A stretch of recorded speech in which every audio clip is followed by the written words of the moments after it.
dois senhores. Eu queria que você abrisse o seu coração, porque às vezes quando a gente fala de dinheiro na igreja, um Judas pode aparecer dentro da gente.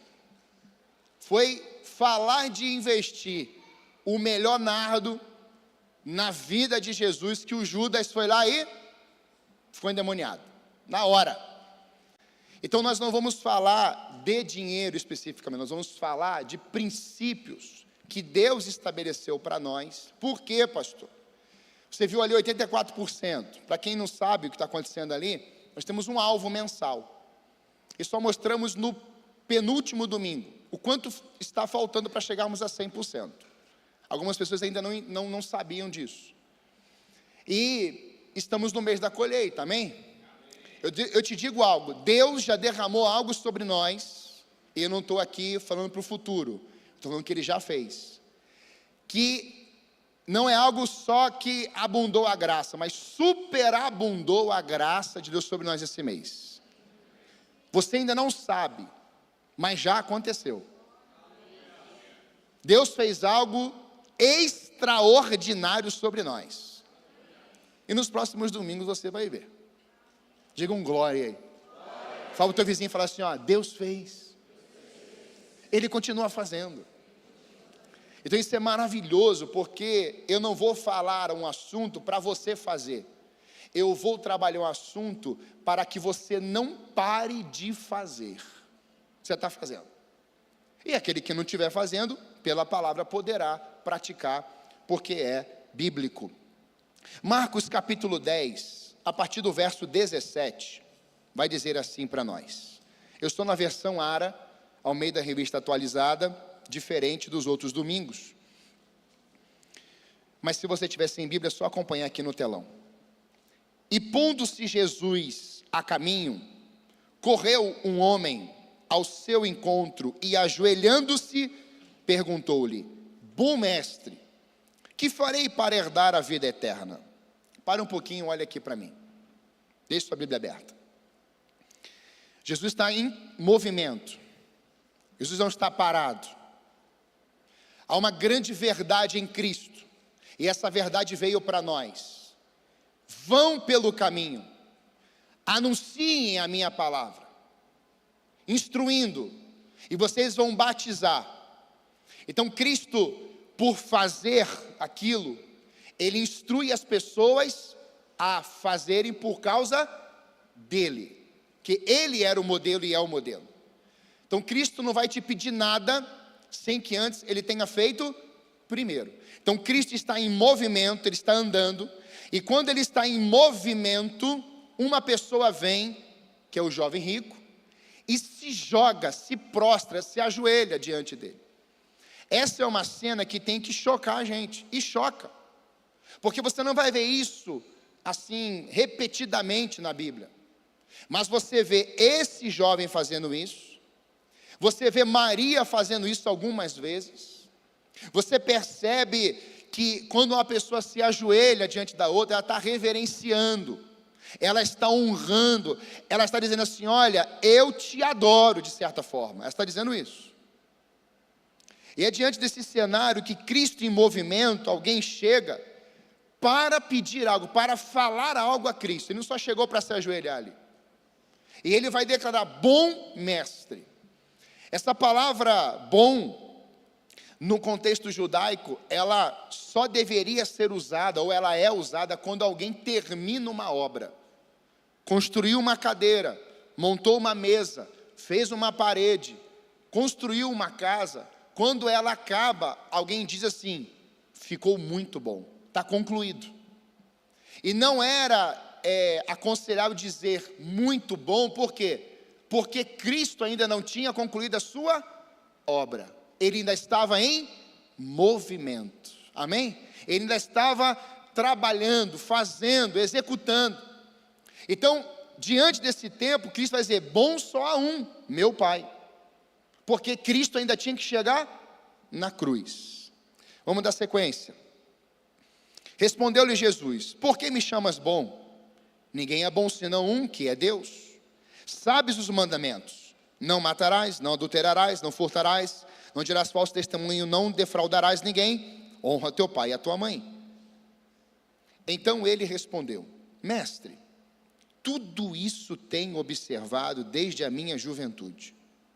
E Jesus, fitando-o, o amou e disse: só uma coisa te falta. Vai, vende tudo o que tens, dá aos pobres, e terás um tesouro no céu. Então vem e segue-me. Ele, porém, contrariado com esta palavra, retirou-se triste, porque era dono de muitas propriedades. Então, Jesus, olhando ao redor, disse aos seus discípulos: quão dificilmente entrarão no reino de Deus os que têm riquezas. Os discípulos estranharam estas palavras, mas Jesus insistiu em dizer-lhes, presta atenção nessa segunda parte aqui, do mesmo assunto: filhos, filhos, filhos, filhos. Olha para o lado e fala assim: filho. Olha para o outro lado e fala assim: filho. Você não é uma coisa para Jesus, você é filho. Nas explicações de Cristo, nas restaurações de Cristo, ele sempre usava filho. Você não é um número, você é um filho. Você não é uma coisa, você é filho. Você não é bastardo, você é filho. Você não é desprezado, você é filho. Você não é um acidente que causaram, você é filho. Você não é esse pecado que te governa, você é filho e filho amado do Pai. Quem foi que disse quem você é? Deus. Eis o meu filho amado e nele tenho prazer. Isso precisa ficar gravado no nosso coração, porque você não é o que fizeram com você. Você é o que Deus determinou a teu respeito. Por isso essa verdade vem da boca de Cristo, filho. E ele continua dizendo: quão difícil é para os que confiam nas riquezas. Antes ele disse, quão difícil, os discípulos estranharam essa palavra, porque ele tinha dito, quão dificilmente entrarão no reino de Deus os que têm riquezas. Você não pode parar aqui, porque senão a gente vai achar que quem é rico vai para o inferno. E não é isso que está aqui, porque ele diz o seguinte depois: filhos, quão difícil é para os que confiam nas riquezas. O mostrar de Cristo não é dizer quem tem riqueza vai para o inferno, ou vai ser impossível praticamente entrar no céu. Não é isso. Tem um fundamento. Senão você vai taxar os que são ricos e milionários e bilionários a dizer que eles não vão herdar o reino. E não é isso que está escrito. Aqueles que confiam nas riquezas, tem a ver com devoção, tem a ver com se prostrar, tem a ver com ídolo, tem a ver com senhorio. E ele vai continuar dizendo, entrar no reino de Deus. É mais fácil passar um camelo pelo fundo de uma agulha do que entrar um rico no reino de Deus. Eles ficaram sobremodo maravilhados, dizendo entre si, então, quem pode ser salvo? Ninguém é rico aqui, eles estão preocupados com isso. Quem pode ser salvo? Os discípulos não eram ricos. Então eles já poderiam dizer, né? A gente é tudo pobre, a gente não tem dinheiro, então a gente já está garantido, já estamos seguindo o mestre, né? Então está tudo certo. Aí eles estão perguntando, e como é que é esse negócio de ser salvo? Aí Jesus, porém, fitando neles o olhar, olha só os detalhes, ele chama eles de filhos, e Jesus, esse fitando aqui é fixar os olhos, sabe aquele olhar penetrante? Sabe aquele olhar nos olhos, que a pessoa fica até meio sem graça? É isso que Jesus fez. Vem cá, esse assunto é tão sério que eu vou olhar nos olhos de vocês. Para os homens é impossível, contudo, não para Deus, porque para Deus tudo é, inclusive transformar o coração de alguém que confia em dinheiro, a passar a confiar em mim. Então talvez hoje a grande guerra é, eu confio em quê? Não em quem. Em que eu estou depositando toda a minha confiança? Talvez em coisas. Aí Jesus Cristo vem falar assim, olha, não tem a ver com coisas, Não tem a ver com riqueza, não tem a ver com o que é bem monetário, tem a ver comigo. Porque tudo é possível quando eu quero operar. Então Pedro começou a dizer-lhe: eis que nós tudo deixamos e te seguimos. Tornou Jesus: em verdade vos digo, que ninguém há que tenha deixado casa, irmãos, irmãs, mãe, pai, filhos, ou campos, por amor de mim e por amor do Evangelho, que não receba, no presente momento aqui, o cêntuplo de casas, irmãos, irmãs, mães, filhos e campos com perseguições, e no mundo por vir, a vida eterna. Olha que lindo isso. Porém, muitos primeiros serão últimos, e os últimos primeiros. Pai, essa é a tua palavra, nós precisamos do teu Espírito. Senhor, traduza do teu jeito. Traga, Senhor Deus, a tua verdade sobre os nossos corações, em nome de Jesus. Diga amém. Glória a Deus. Irmãos, o ensino de Jesus, nesse contexto aqui, dele com o jovem, que a gente chama do jovem rico, não tem a ver com valor monetário, mas sim o que dominava o coração desse jovem. Os ensinamentos de Jesus, se você leu o Sermão da Montanha, o Sermão do Monte, Mateus 5, 6 e 7, Jesus ele está sentado e uma multidão está ouvindo as suas instruções. Do mesmo jeito que Deus fez com Moisés, trazendo as tábuas para instruir o povo, arrancar o Egito do povo, Cristo também vai se assentar com as multidões e vai trazer as instruções. Para quê? Quando a instrução ela é declarada, o que está de errado, o que está falido, o que está perdido, o que está seco dentro da pessoa, tem que sair. O que é morte sai. A instrução ela entra, porque é verdade.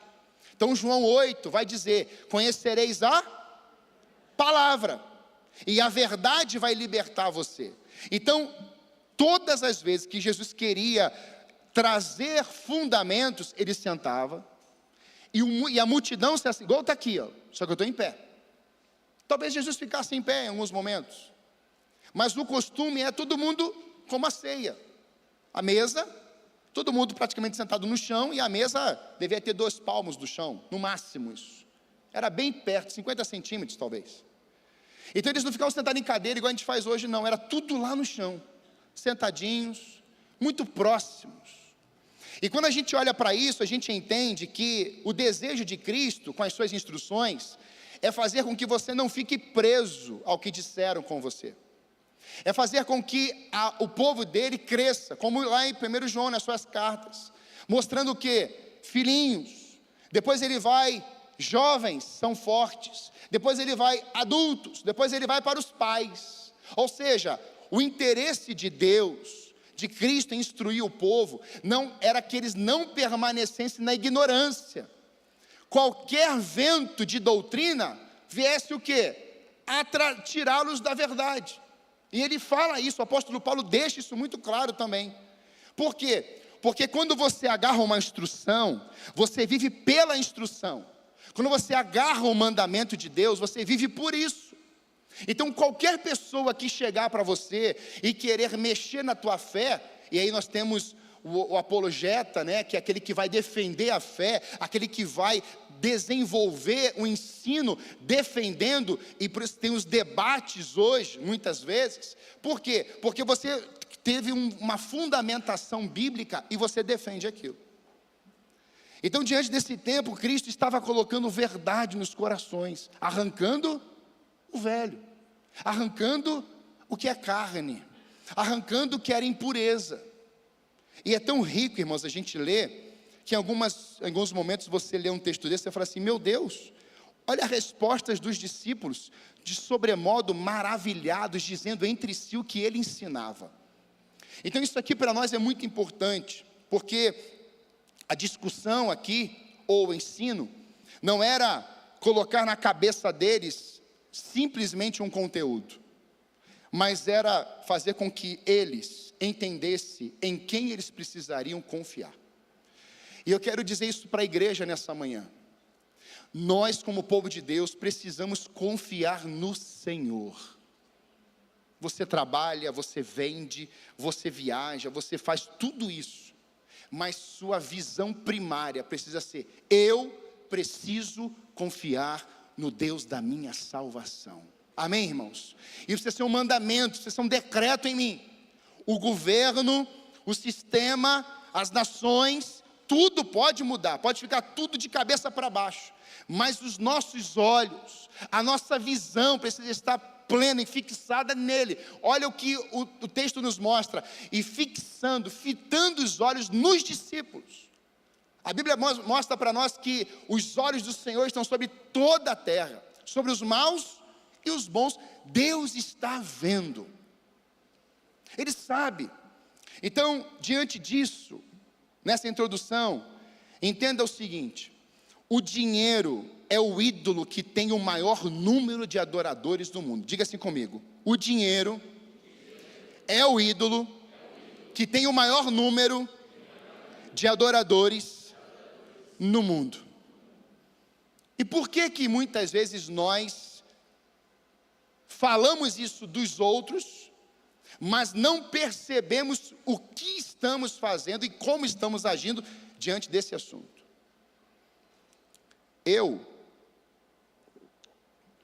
Um dia conversando com a Débora, falei assim: meu amor, eu acho que eu não posso ter aplicativo de banco no meu celular. Porque as pessoas chegam para nós, muitas vezes, e falam assim: estou com uma crise financeira. A primeira coisa é o quê? Quanto você precisa? Isso é uma coisa, pastor faz isso.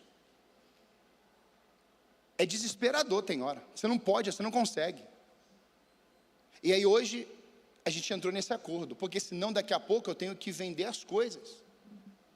Porque a gente vai ouvindo, a gente vai se compadecendo, a gente vai chorando, a gente vai ficando desesperado com a pessoa, e aí é engraçado, porque recentemente, os irmãos, eu comentei, eu queria trocar de carro, e uma pessoa me ligou e falou assim: pastor, eu estou te abençoando para o senhor trocar de carro, mas esse valor é para o senhor. Eu falei: nossa, que agressivo, né? Mas recebo.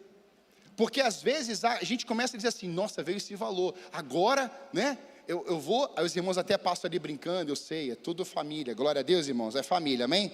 É família. Eu assim: aí, hein, carrão, hein, trocou. A minha esposa sempre diz uma frase que eu amo, ela fala assim: é a graça e a bondade de Deus, são os mimos de Deus, glória a Deus. Mas você que veio aqui de ônibus, Deus também está te vendo, amém? Você que veio de bicicleta, Deus está te vendo, amém? Agora, irmão, você que tem um carro aqui na igreja, você que vai descer essa rua e ver um membro da igreja com criança, dá uma olhadinha hoje, vê se você não pode dar uma carona para essa pessoa. Glória a Deus, irmão. Porque o pastor não quer ver. Eu vi um vídeo do pastor Telmo, esposo da Viviane Martinelli, e ele falando que ele ficou na igreja orando, e às vezes a gente fica aqui mesmo, orando. Isso é coisa de pastor também. E às vezes eu estou saindo aqui, eu estou vendo, está a Dani ali, às vezes tem uma mamãe com uma criança, assim, está tudo bem, precisa de carona. Essa semana mesmo, o pessoal que veio do Amazonas, tem uma galera vindo, está descendo, do norte para o sul, está descendo, aí, glória a Deus, o pessoal está descendo. E eu vi aqui a mamãe com a criancinha, que é da nossa célula, e a minha filha está comigo assim: já tem carona? Vocês estão... Não, pastor, está tudo certo, já está tudo certo. Então, beleza. Ter essa empatia com os membros da sua igreja, com a família espiritual. Às vezes a pessoa vai para uma quadra depois da tua casa. É só perguntar. E às vezes você não vai dar carona, você só vai, talvez, abençoar a pessoa com uma outra carona. Eu conheço alguém que mora lá perto de você. Pronto, isso é família. Generosidade. Então Jesus, ele estava mostrando o quê? Tem um ídolo, tem um governo, tem um domínio em muitos corações. Então ele está colocando a palavra para quê? Para arrancar isso de dentro do povo. Pessoas se casam, divorciam, se matam e morrem pelo dinheiro. Acredite. Tem gente que manda prender por causa de dinheiro.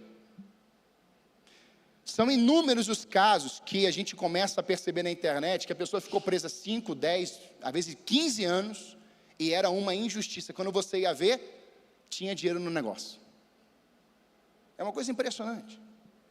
Mateus 6, 19, 24 vai dizer assim: não acumuleis para vós outros tesouros sobre a terra, onde a traça e a ferrugem corrói, e onde ladrões escavam e roubam, mas ajuntai para vós outros tesouros no céu, onde traça nem ferrugem corrói, onde ladrões não escavam nem roubam, porque onde está o teu tesouro, aí estará também o teu coração. São os olhos, a lâmpada do corpo. Se os teus olhos forem bons, todo o teu corpo será luminoso. Se porém os teus olhos forem maus, todo o teu corpo estará em trevas. Portanto, caso a luz que em ti sejam trevas, que grandes trevas serão. Ninguém pode servir a dois senhores, porque ou há de aborrecer-se de um e amar o outro, ou devotará um e desprezará o outro. Não podeis servir a Deus e às riquezas. Essa palavra riquezas no grego significa mamon. E aqui a gente vai começar a trabalhar nessa manhã. Por quê? Porque a única entidade maligna que Cristo vai declarar na vida de uma pessoa é mamon. E isso tem a ver com riquezas. Você vê o nível de seriedade que Cristo vai dar sobre esse assunto. Jesus ele fala a respeito de um segundo senhorio que concorre com o senhorio dele nos corações. Ele fala a respeito de não servir a Deus e às riquezas. E um exemplo, irmãos, não precisa ficar só na riqueza, só no dinheiro, tem a ver com comida. Tem gente que não consegue ficar sem comer, come o tempo todo. Come de manhã, come de tarde, come de noite, come de madrugada, abre a geladeira, come. É aquele Pac-Man, né? Come. Vê comida, já começa. É a mesma coisa. O assunto muda, dinheiro para comida. Mas você está o quê? Colocando a comida como um Deus. Academia, eu vou malhar. Beleza, pode malhar. Eu comecei, parei, vou voltar. Estou confessando um pecado aqui, fizemos 4 meses, mas aí viagens e enfermidades a gente parou, mas eu vou voltar para os que ficam me observando aí, né? Que agora tem time até de atletismo. Só quer saber de correr. Eu acho legal.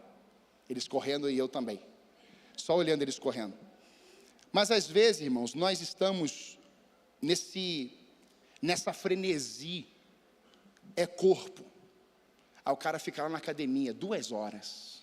Né? Mulher não, só os homens. Tá lá. Pá, ferro para cá e corre e vai para lá. Aí quando começou a malhar a primeira semana, ela falou assim, tá vendo já como é que tá o... Mudou 0. Mas ele começa a fazer com que aquilo seja o Senhor dele. Então ele vai começar o quê? Eu vou idolatrar meu corpo, eu vou amar meu corpo, agora eu vou ser o maromba A, maromba B, maromba C. E aí agora todo mundo tem que olhar, agora tem que tomar uns negócio de pó, é o pó daqui, é o pó de lá, e tem que comer isso, tem que comer aquilo, e começa a pesar a comida, dá amarrado em nome de Jesus. 356 gramas. Para com esse negócio. Eu vou me matar agora. Me processa. Tem advogado bom aqui na igreja. Aí fica lá pesando. E deu uma graminha a mais. Não pode. São pessoas que querem cuidar do corpo. E eu sei que alguns fazem isso com muito, muito amor. E é bênção. Mas tem gente que faz como idolatria do corpo. Está endeusando você mesmo. Então você vai para a academia, você vai comer, você vai ter dinheiro, mas não deixe que isso seja um Deus na sua vida. Amém, igreja? 1 Timóteo 6, 9 a 10. Ora, os que querem ficar ricos caem em tentação.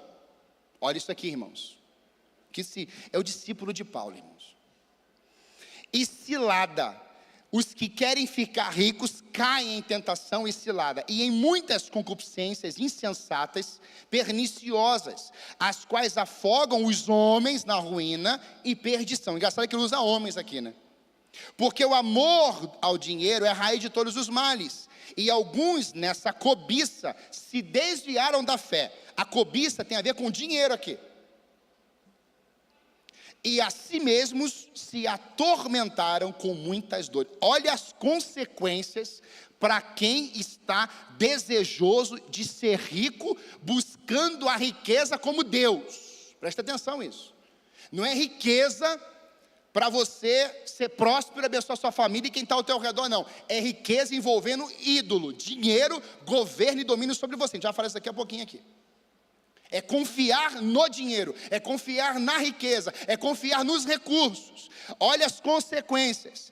Se afogam os homens na ruína e perdição, ou seja, ruína, vai ter o que? Caos.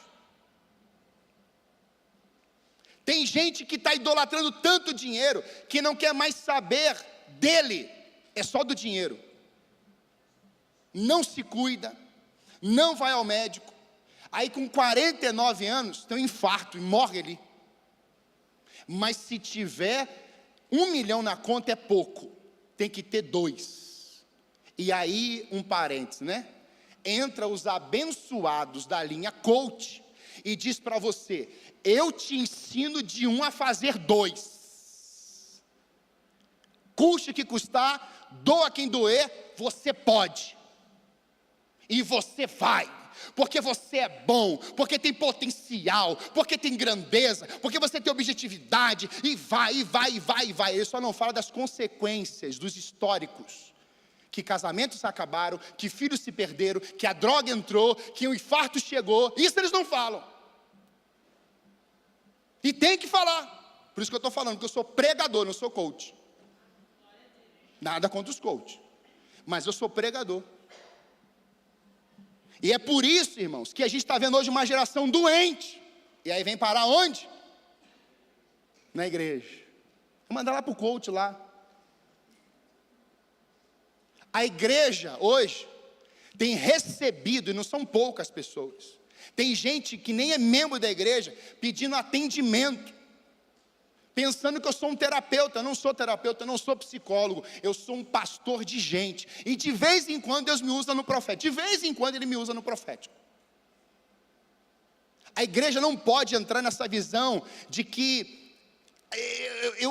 eu tenho que fazer, eu vou, e aí a doença chega, e o que vira? Vira isso aqui, ó: cobiça, perco a fé. O dinheiro faz com que o povo de Deus perca a fé. Você sabia disso? É. Isso se não tem comparações, porque aqui entra o desviar da fé, se atormentar. Irmão, se atormentar é uma palavra pesada. Alguém já ouviu assim: se é um atormentado esse menino. Alguém diz assim: esse menino vai ser ator. Aí a pessoa fala assim: nossa, eu sou ator. Atormentado. É uma perturbação, irmãos. Perturbação. Só que isso não é a pessoa gerando. Isso está sendo gerado, isso está pegando dentro dele. Quando você ainda é o outro, é uma coisa. Agora, ou quando o outro está gerando em você, te perturbando. Agora, pensa uma coisa dentro de você, te perturbando, atormentando você de noite. O que é que você vai ter? Dores. E aqui não são só dores físicas, são dores emocionais, são dores espirituais, são dores na alma, são dores no casamento, são dores nos relacionamentos, são perdas que se vão, irmãos. E tem coisas que não voltarão mais. É um alerta para a nossa casa espiritual. Amar o dinheiro é se abraçar com o segundo senhorio citado em Mateus. Porque ele diz: o amor ao dinheiro, amor às riquezas. E Jesus vai falar sobre o abandono do primeiro amor, a igreja de Éfeso. Tenho contra ti que abandonastes o primeiro amor. Por que abandonou o primeiro amor? Porque faziam coisas o tempo todo na igreja. Queriam saber de dinheiro, de obra, de construções, de um monte de coisas. Abandonaram a essência. E Paulo vai escrever a carta aos Efésios, mostrando que no último capítulo, ele fala da armadura, que é uma proteção da cabeça até os pés. Por que ele deixa para o último capítulo? Para a gente não chegar lá no final e falar assim: nossa, construímos nossas catedrais, cadê minha família? Ninguém veio comigo. Deus não quer que você viva isso. E eu estou querendo para te falar que no mês da colheita, o teu senhorio não vai ser Mamon, o teu senhorio vai ser Jesus de Nazaré. E quando você está enxertado nele, você vai deixar frutos, e frutos maduros. Por isso eu olho para esse jovem, e eu percebo que ele é um homem. Quem era este homem, esse jovem rico? Então eu te dei uma fundamentação agora, de textos, para você guardar, você meditar nisso na semana.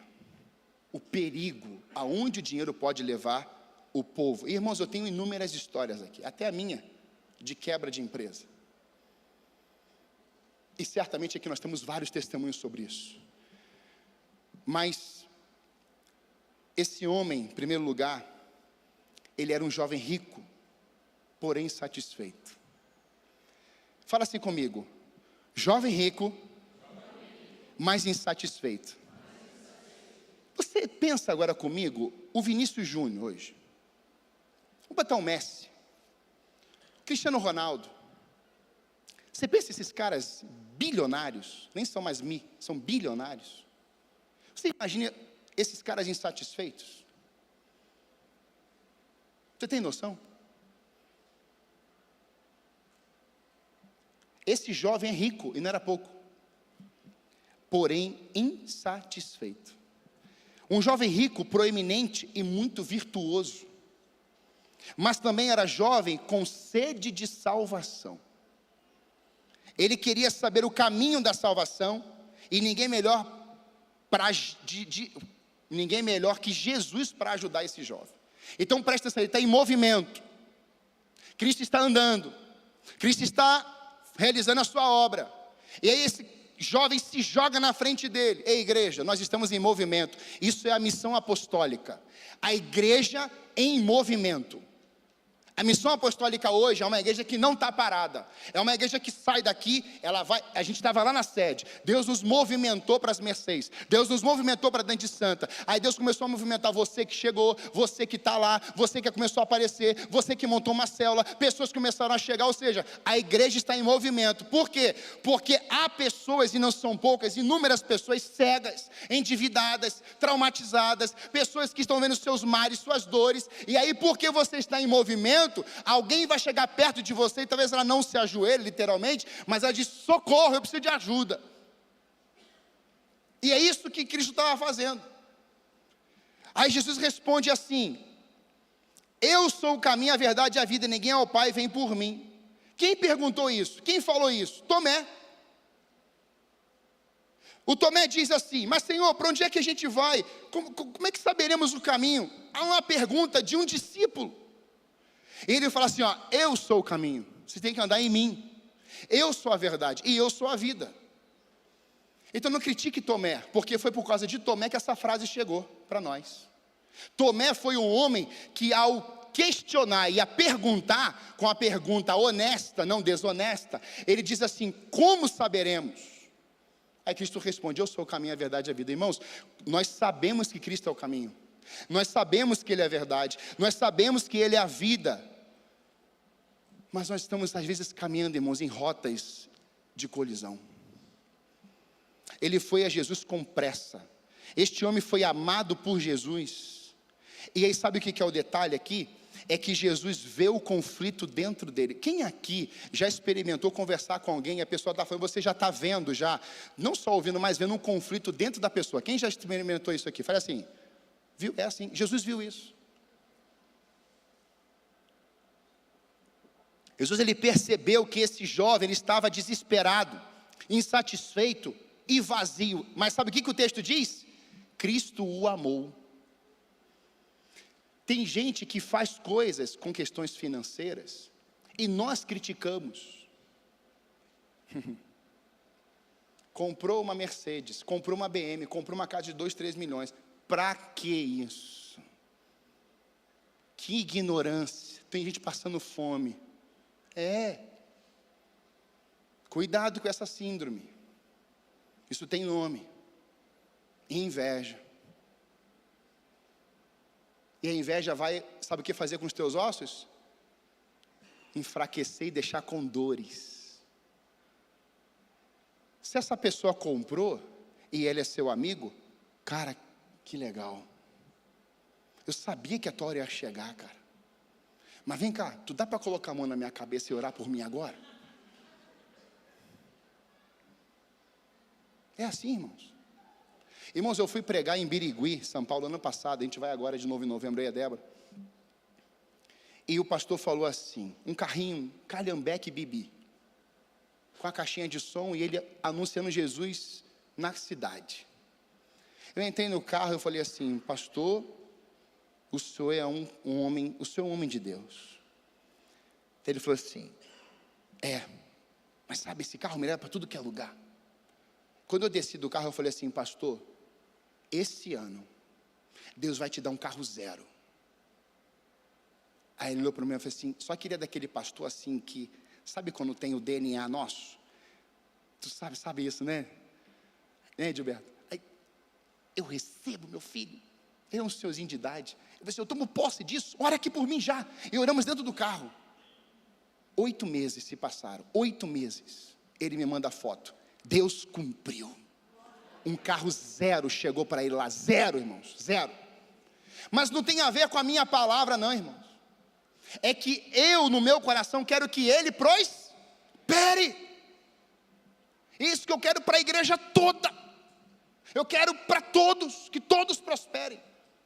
Ele falou assim, a sua hora vai chegar ainda esse ano. Você acha que eu fiz o quê? Imagina, não, a gente é humilde, não.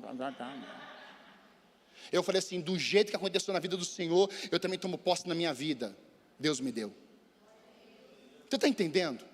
Não foi barganha, não foi riquezas, não foram palavras ao vento, não é um se mostrar, não. Tem algo espiritual nisso, amada igreja. Tem algo espiritual. Jesus, ele viu o desespero daquele coração insatisfeito e vazio e o amou. Ei, igreja, não despreze os ricos. Não despreze quem tem recursos monetários de sobra. Não despreze, mas também não fique bajulando, porque isso afasta o povo. Você vê uma pessoa com um carro de 200, 300 mil reais, você vai dizer, meu Deus, esse aí tem muito dinheiro, é muito rico. Meu Deus, tem muita riqueza, por que isso não dividiu? Ele está brigando com Deus, brigando com as pessoas, está lá no fight. A pessoa vai te dar uma carona, aí você fica, nossa, couro branco, meu Deus, você está... Não, só anda no carro. Obrigado, Senhor, porque o dia está a pé, andando de ônibus, esse carro aqui só falta voar, louvado seja o teu nome. Só isso. Jesus viu aquele rico e viu que ele estava desesperado por dentro. Ei, irmãos, tem muita gente rica e desesperada. Tem pobre também, mas tem muita gente rica gemendo. 2, o jovem rico, mais profundamente enganado, insatisfeito e rico, mas o cara é rico, está enganado. Olha os versos 17 e 22, coloca aqui por favor, 17 e 22, olha o que o texto vai dizer para nós. E pondo-se a caminho, vou ler o 22, ele porém contrariado com esta palavra, retirou-se triste, porque era dono de muitas propriedades. Por quê? Porque Cristo falou assim para ele, olha, você conhece os mandamentos, você conhece as leis, não matarás, não cobiçarás, não adulterarás, honra teu pai e tua mãe, você conhece tudo isso. Aí ele fala assim, eu tenho guardado, ele fala essa expressão, guardada no coração, aqui dentro, desde a minha juventude, ou seja, desde a minha adolescência, eu aprendi isso, os pais ensinaram, os homens ensinaram, isso eu conheço. Aí Cristo falou assim, então agora eu vou denunciar o que te governa, eu vou denunciar o que está te prendendo, eu vou apontar para você isso. Irmãos, aqui que está a grande questão, porque quando Deus denuncia, quando Deus toca na ferida, a gente fala assim, isso não é de Deus. E foi aqui que Cristo começou a ministrar na vida desse jovem rico. Sua vida era maior no que se refere ao seu exterior do que no interior. Ele vivia de aparência. Seu relacionamento com Deus se limitava à religiosidade. Ele não conhecia o amor de Deus. Olha que ele perguntou, bom mestre, que farei? Sua visão de salvação se concentra no fazer, não no crer na obra de Jesus. Então a pergunta do jovem rico não era simplesmente para saber a respeito da salvação. Ele diz, tem algo que eu possa fazer Tem alguma coisa que eu consiga operar do meu jeito? Falei assim, você precisa, hoje, vender tudo que você tem e doe aos pobres. O que é que foi que Jesus mostrou na sua palavra a respeito de salvação? E segui-lo. Negue-se a si, tome cada dia a sua, vem e... Cristo estava mostrando para ele a mesma mensagem, só mudou as palavras. Você precisa renunciar ao que te governa. Você precisa renunciar àquilo que está governando o seu coração. Você precisa abrir mão. Ou seja, você tem que morrer. Atendendo um casal essa semana, cultos, conhecedores, e buscar ajuda e tudo mais. O rapaz veio e falou assim, pastor, a gente está aqui, o senhor é pastor, e aí? Eu falei, sabe o que você precisa fazer? Vocês dois? Vocês precisam morrer. Como assim, pastor? Vocês precisam morrer. Mas e o que a gente faz aí depois que morre? Aí Cristo vive em vocês. Porque a Bíblia diz que quando eu estou nele, eu estou crucificado com... o dinheiro foi lá. O mamão está preso lá. A ira está lá. A contenda está lá. O pensamento de divórcio está lá. As disfunções tem que estar lá. Então a gente tem que morrer. Porque quando alguém fala uma coisa para você, e você responde do teu jeito na carne, você está vivo demais. Então quando Jesus está falando assim para ele, olha, vai lá e vende tudo que você tem, não é para ele ficar miserável, para ele ficar sem nada, é só para denunciar o que o governava. Amada igreja que está aqui, Deus está hoje usando dessa mesma palavra a nós, para abrir os nossos olhos, e dizer, tem algo que está te governando, e não sou eu estou denunciando, eu estou apontando aqui, é isso que o Espírito Santo faz, vai mexendo. Então diante desse cenário, olha o que Isaías 64:6 vai dizer, mas todos nós somos como um imundo, e todas as nossas justiças como trapo da imundície, todos nós murchamos como a folha, e as nossas iniquidades como um vento nos arrebatam. Meu Deus, irmãos, a gente é pó. Ele pensou que guardava a lei, mas era um idólatra, seu Deus era o dinheiro. E aí quando a gente começa a pensar que o governo do dinheiro está sobre a minha vida, eu me torno servo dele, viu, senhorio. Por isso, dois senhores, Deus e Mamon. A grande pergunta é, de quem nós somos servos? Eu sou servo de quem? Irmãos, quando nós tínhamos empresa, era uma coisa impressionante. Eu, desde os 13 anos de idade, a gente foi ter empresa com 25 ali, eu com 25 anos de idade. Desde os 13, minha mãe dizia, meu filho, quando a gente ia orar, você falava assim, papai do céu, eu quero ser rico. Você acredita nisso? Na minha família não tem um rico, financeiramente falando. Nada. Todo mundo simples, humilde financeiramente mesmo. Desde os meus antepassados, 4ª geração para trás.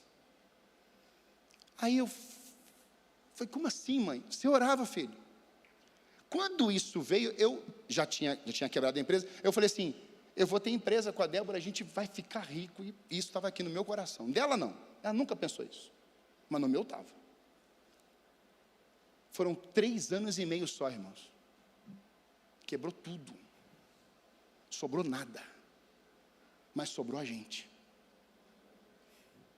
Deus só precisa de uma família para fazer um reboliço numa cidade, desde que ela esteja se submetendo ao senhorio dele.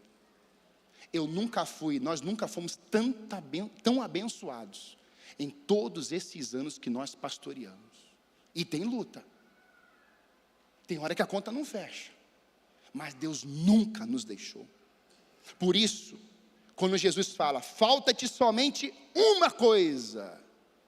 Irmãos, tem gente assim, não, mas eu estou na caminhada, eu estou ainda no processo. Sim, mas o que essa uma coisa está sendo identificada por Jesus hoje? Trate hoje.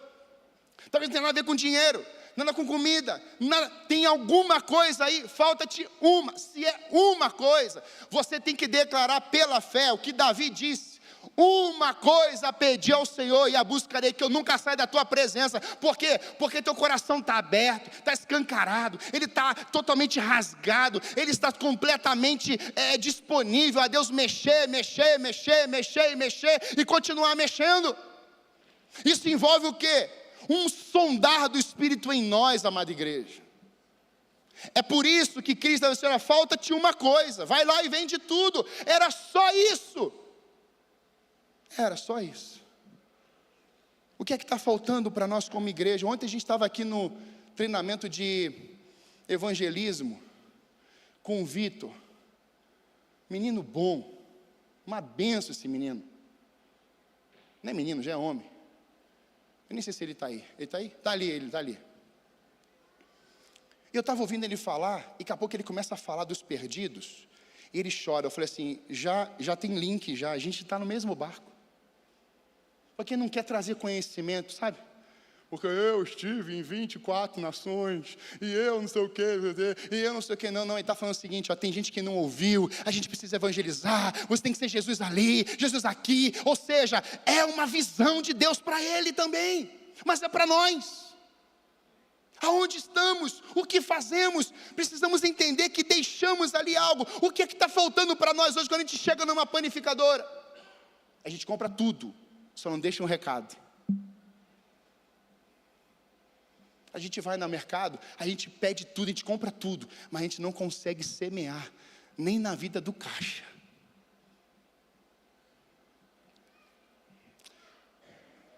Jesus mostrou para ele, falta uma coisa. Mas ele, rico, e ele se via enganado. Terceiro, um jovem rico, mas com o coração dividido e infiel.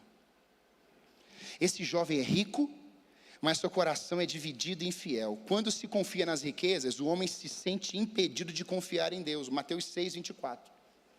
Ninguém pode servir a dois senhores, porque ou há de aborrecer-se a um e amar o outro, ou se devotará a um e desprezará o outro. Não pode servir a Deus e às riquezas. Jesus afirma que ninguém pode servir a dois senhores quando o nosso coração está dividido e revelamos que a nossa fidelidade a Deus não é mais a prioridade. Quando falamos do senhorio, falamos de governo, domínio, dono sobre algo ou alguém. E aqui, irmãos, nós vamos entrar mais a fundo. Por quê? Porque muitas vezes nós estamos entrando em lugares, em situações que alguns já estão nos avisando. Ó, não vai por aqui não. A pessoa abre uma empresa, ela faz um negócio, ela faz um contrato, depois que tudo está pronto, ela fala assim: pastor, você tem como orar por nós aqui? Não vou não. Por que não vai, pastor? Não vou. Isso é de Deus? É de Deus ou não é? Ah, pastor, deve ser, já está errado. Vamos começar do zero. Como é que você conhece uma pessoa que você vai casar com essa pessoa? A primeira coisa que você faz o quê? Você ora. Não, já namorei, casei, aí chega e pastor, acabou, não é para mim não. Ah, é? Então é assim. Não. Como é que eu ensino os adolescentes? Ora. Ora sem gostar da pessoa, tá? Porque senão você vai orando, aí você vai assim, nossa, estou gostando mais. Claro. É óbvio. Então você vai pedir o quê? Sabedoria, direção de Deus. Mas deixa eu falar uma coisa, igreja. Tem pai empurrando o filho para namoro, tá? E não é de 15, 14 não. De 11, 12 anos de idade. É grave. Isso é seríssimo. Mas depois, irmãos, o barco quebra tudo. E como é que faz? Não faz. Não tem milagre humano. Então comece com Deus. Deus falou, vamos consagrar. Eu fui essa semana, eu estou falando que tem gente aqui, fui essa semana numa empresa. Tá lá, eles queriam que eu tivesse ido no primeiro dia que abriu a porta. Eu não consegui ir, mas fui lá depois de alguns dias. Está lá o chão ainda, tá a prateleira assim. E aí eu cheguei lá, quando eu cheguei oramos lá com a família está aqui no culto pela manhã. Quando acabamos de orar, a filha do casal falou assim: pastor, a moça do lado que tem salão de beleza, pediu para o senhor ir lá orar no salão dela. Eu assim, eu vou lá orar sim. Dona Edna, cheguei, qual o seu nome? Vou orar aqui para a senhora, o salão vazio. Quando eu olho para o lado, tem um menino, ele foi um adolescente, meu jovem lá da igreja, e ele abriu uma sorveteria. Eu falei assim, vocês estão com uma quadra inteira de Deus aqui nesse lugar, é o segundo melhor ponto de Santa Felicidade, Deus vai operar, Deus vai fazer maravilha, vocês estão consagrando a Deus. A igreja diga amém. Você está entendendo? Não foi depois de 20 anos, 15 anos, 10 anos, não, vamos começar do jeito certo, vamos consagrar a Deus, vamos pegar esse projeto aqui. Sabe por quê, amada igreja? Porque a gente não pode servir a dois senhores. Se isso dominar você, você vai ser escravo. E aí, irmão, já era. Eu vou falar algo aqui com todo carinho.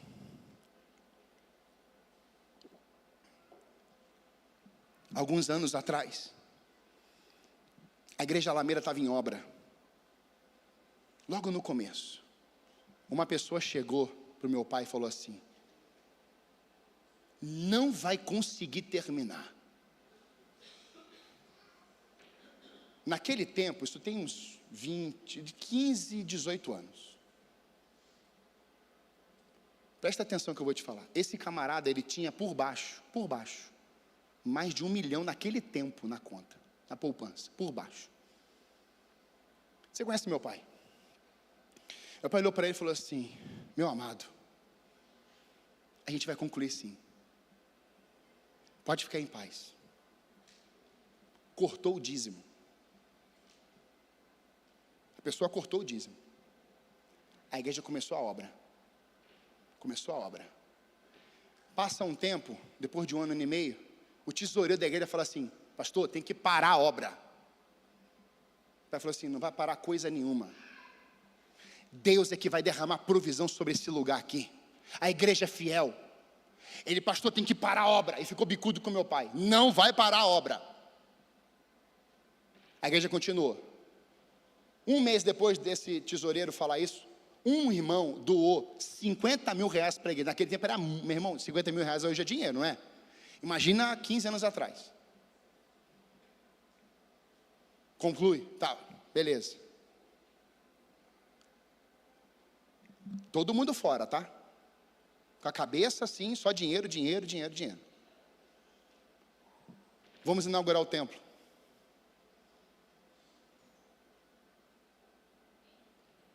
Vamos inaugurar o templo. Amém. Irmãos, o templo foi inaugurado.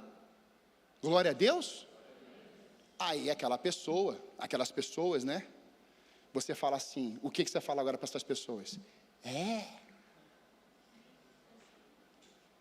Torceu contra, né, bendito? Chuta a canela dele, vem cá, passa aqui. Jesus olhou e chamou os discípulos de filhos. Eu fui pai, põe no paredão, metralha, manda rajada de fogo, faz banner. Era muito jovem, era muito cabeçudo, meu Deus do céu. Meu pai, meu filho, calma. Botou os funcionários da obra, liderança, diretoria, tesoureiro, os que criticaram, chamou os fundadores da igreja, colocou todo mundo no altar e deu presente para todo mundo. O crítico que disse assim, eu não dizimo mais, foi um dos primeiros a serem honrados. Agora eu te pergunto, você acha que a gente é dinheirista sim ou não? Porque isso é o escândalo. Só que Satanás perdeu de novo. Depois disso, esse homem beija a cabeça do meu pai. Você está entendendo? Esse tesoureiro pediu perdão para o meu pai. E não ficou só na obra da igreja, irmãos, o templo. Vamos agora construir o prédio Kids. Eu quero que você receba isso comigo aqui, a gente está junto aqui, amém? Tudo que aconteceu lá vai acontecer muito mais, em nome de Jesus. Está lá a obra, vamos construir o prédio Kids, quanto que é? 3 milhões. Lá hoje, irmãos, está lá o monumento, está tudo lá erguido, quase 7 milhões, uma igreja simples, sem medalhões, nem o dia do governo, porque quando Deus fala, Ele banca. Deus falou para você, Ele vai bancar. Isso está acontecendo aqui, igreja. Não precisamos entrar em fights, é só sermos fiéis. Não precisamos fazer comparações. Se formos fiéis, vai ficar tudo resolvido. Se você for 100% fiel, que é o lema dessa igreja, nós vamos chegar a níveis sobrenaturais, maiores ainda. Mas você tem que ser fiel. Diga para o teu vizinho assim, seja fiel. Diga assim, seja 100% fiel. Isso. Malaquias, quer chamar a banda? 1:6. O filho honra o pai, o servo ao seu senhor. Se eu sou pai, onde está a minha honra? E se eu sou senhor, onde está o respeito para comigo? Diz o Senhor dos Exércitos a vós outros, ó sacerdotes, que desprezais o meu nome. Vós dizeis, em que desprezamos nós o teu nome? Ele está falando aqui de recursos. Sabe, irmãos, o dízimo é bíblico. E eu quero ensinar agora aqui pessoas que não sabem disso. Pastor, eu não sei, eu não sou dizimista. Dízimo é bíblico. Se você ler os textos de Malaquias 3, de 8 a 10, eu queria que colocasse para mim na tela, por favor. O dízimo é um princípio estabelecido por Deus. O intuito, irmãos, não é cultuar ao Senhor simplesmente vindo aqui. É culto a Ele na fidelidade total. Como aquela viúva com as poucas moedas. Ela entregou. Na lei, irmãos, eu falei isso recentemente, não podia chegar no culto com as mãos vazias. Não podia. E lá tinha que haver com recursos, com comida, com algum bem. Mas às vezes nós não temos nada para ofertar, literalmente falando. Está tudo bem, oferte você. Oferte o seu coração, oferte a sua vida, oferte a sua casa. Eu falei já, pega o envelope vazio e coloca num gasofilaço. Só isso. Mas pastor, não tem nada. Não tem nada aos olhos humanos, mas tem o seu coração. O dízimo é ensinado em toda a Bíblia. O dízimo é santo ao Senhor, Levítico 27, 32. O dízimo faz parte do culto. Não é o único momento do culto, mas é o momento do culto. Não é o único, mas é dos momentos.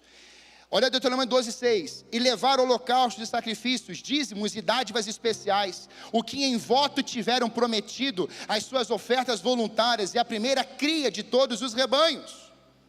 Por isso que vem a expressão, Deus ama o que dá com alegria. Deus ama quem dá com alegria e não com peso ou por obrigação. Dízimo é uma forma, oferta é uma forma de adorar a Deus, como foi colocado aqui.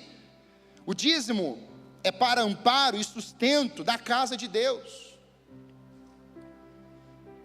Quando negamos o dízimo, negamos o sustento e o reparo da casa do Senhor. Você sabia disso?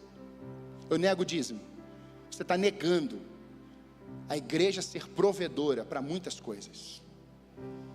Olha a desculpa que eu já ouvi algumas vezes. Não entrego o dízimo porque é um assunto do Antigo Testamento, pastor. Está na Antiga Aliança e hoje estamos na Nova Aliança, a graça. E quando diz lá o Salmo, alguns caem do teu lado, caem do outro, e você não será atingido. Você rasga o Antigo Testamento? No princípio que eu dei os céus e a terra, você rasga o Antigo Testamento? Você não rasga. Viu como é que esse assunto vai gerando em nós uma indigestão? Ele vai mexendo? Por quê, irmãos? Porque é o problema que evidencia no nosso coração. A questão é que o dízimo antecede a lei, igreja. Presta atenção nisso. Eu não vou passar do horário. Ele entregou o dízimo a Melquisedeque, mais de 400 anos antes da lei. 400 anos. O dízimo está na lei.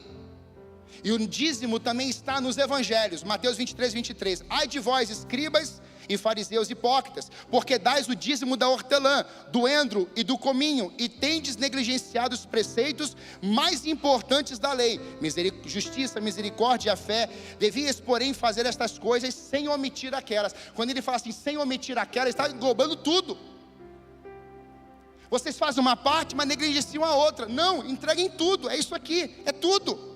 Ah, mas tem um outro discurso. Pastor, eu não entreguei meu dízimo porque vai faltar para pagar a conta, ou comprar alguma coisa, e daí Deus entende, afinal, Ele é Deus. Já ouvi isso, tá? Presta atenção, dízimo não é sobra, dízimo é primícia, as primícias. Honre, olha o que diz Provérbios 3, 9 a 10, honra ao Senhor com os teus bens, e com as primícias de toda a tua renda, e se encherão fartamente os teus celeiros, e transbordarão de vinho os teus lagares. E aí, eu não vou ler tantos textos assim, mas eu só queria mostrar para você essa palavra que o profeta declara aqui para nós. Olha que lindo isso aqui. Quando a gente lê essa parte, trazei, e se encherão fartamente teus celeiros, a gente fala assim, eu quero essa parte. Abra, as janelas dos céus vão se abrir para derramar coisas sobre nós. Todo mundo quer a janela aberta, sim ou não? Todo mundo. Mas irmãos, o princípio vem antes. Malaquias 1, 7, 9, trazendo comida impura ao meu altar, e ainda assim indagam, de que maneira te desonramos, quando de fato estáis declarando mediante vossa atitude, que a mesa de Yahvé, sem importância, é desprezível. Quando ofereceis um sacrifício ao animal cego, não, isso não é errado, e quando ofereceis animais aleijados ou doentes, isso também não é errado. Ora, vai e apresenta-os ao vosso governador humano, será que ele ficará feliz com tal presente? Claro que não. Ele terá satisfação em atendê-los? Questiona o eterno todo-poderoso. Suplicai agora, pois, mesmo graça e favor de Deus, para que tenham compaixão de vós, com esse tipo de oferta. Será que Ele vos atenderá? Indaga o Senhor dos Exércitos. E aí, irmãos, nós poderíamos falar aqui de Ananias e Safira, que prometeram, venderam, roubaram e morreram dentro do templo. O pastor não veio trazer medo para a igreja. O pastor quer mostrar algo. Nós fizemos um levantamento financeiro da igreja. Primeira vez em 7 anos. E esse levantamento aponta algo. Nós estamos longe de sermos 100% fiéis. Mas em 7 anos, Deus nunca deixou faltar. E a despensa está cheia. Deus é fiel. Mas eu quero convocar a igreja a ter um entendimento bíblico. Eu sei que pastores pregam contra o dízimo, eu sei. Só que o seu pastor também estudou. O seu pastor também foi lá na verdade. E você pode marcar comigo, eu te mostro de Gênesis até Apocalipse. A maior oferta do mundo, ninguém vai conseguir competir. Um pai que dá o filho. Ele dizimou, ele ofertou o filho. Para quê, pastor? Para resgate. Então por que a gente é dizimista? Por que nós somos ofertantes? Nós temos uma população para resgatar, irmãos. Tem gente assalariada na igreja. Isso aqui, 20 mil reais, só de aluguel. 20 mil, só o aluguel desse prédio. Mais o das salas e o terreno. Nunca atrasamos, pagamos um dia de antecedência, todos. Salário é pago dia 30 do mês. Não é do dia 1º do mês seguinte, é dia 30. No estatuto da igreja, quem é membro, pode procurar o tesoureiro. Quem é membro, para a gente ter transparência. Só sai dinheiro da conta da igreja quando tem nota fiscal. O que o pastor está ensinando? Porque o povo peca por falta de conhecimento. Então eu quero convocar a igreja. E aí nesse levantamento apontou-se o seguinte: nós não podemos mais ter uma despesa fixa de R$5.000.